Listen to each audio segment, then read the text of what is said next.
Welcome to Burlap Teachers. Enjoy the video.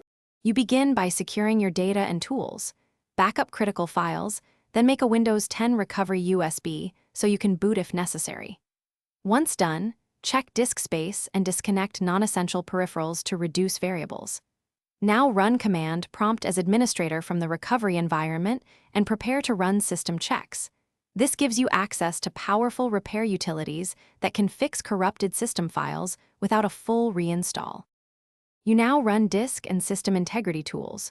Start with chkdskc/f/r to repair physical and file system errors. Wait until it completes.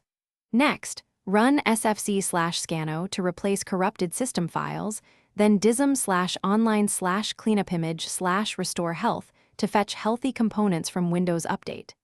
If the system still fails to boot, you start up repair from recovery, then run bootrec/fixember and bootrec/fixboot.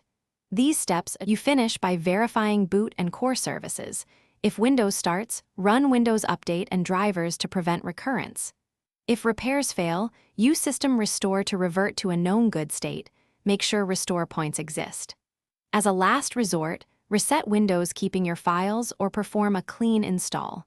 If problems persist, note specific error codes and check CBS and DISM logs.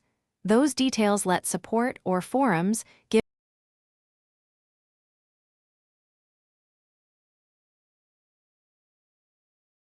Thanks for watching. Consider subscribing if this video helped you.